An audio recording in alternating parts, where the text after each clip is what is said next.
What's the story about beer? I mean, what is this about a beer shortage? This may be the biggest crisis of them all. Forget party. Well, we're about to have another Partygate.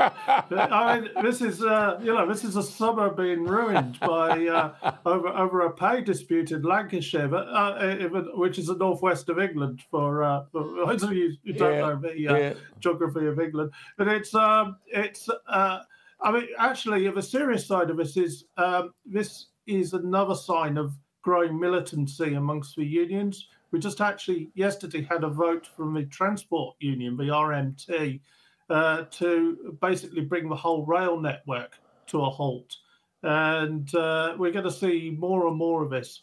They have a political agenda to bring down the government. In the case of the beer guys, it's a union called the GMB.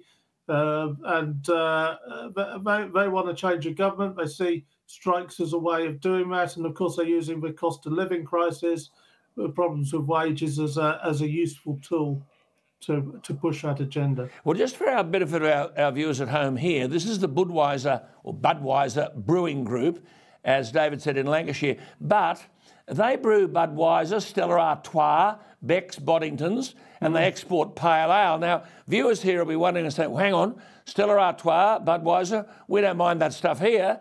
I mean, are we going to be going out without beer here as well? I'm not sure. It's the world's biggest brewery, though, and it does export a lot. You know, I'll tell you.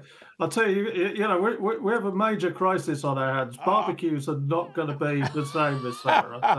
I'm already stocking up. Actually, I heard this was coming, and I bought 3 cases of beer at the weekend just on the off chance. That'll last you a week, knowing David Maddox, I can tell you. But no, seriously. The first day of the strike action, I understand, will be on June 6, and they say more dates to follow. Now, are they warning drinkers that they go thirsty this summer? Are they prepared to go on with this?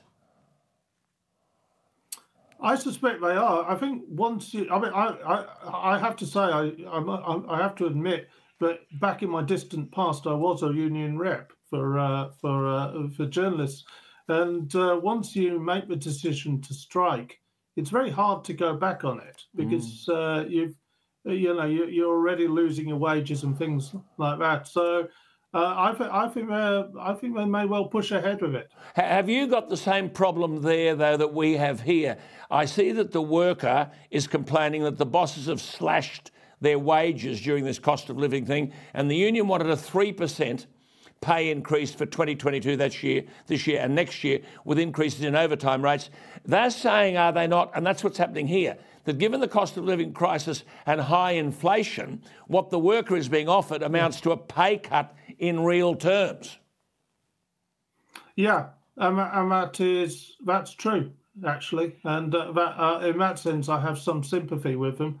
Because here we have inflation at around 10%. Yeah. I'm told it may well rise to about 14 soon. Yeah. And, you know, a pay offer of 3%. In fact, we've just been offered the same one. And it is a real terms cut. Absolutely. But on the other hand, if you get a 14% cut, a rise, it's...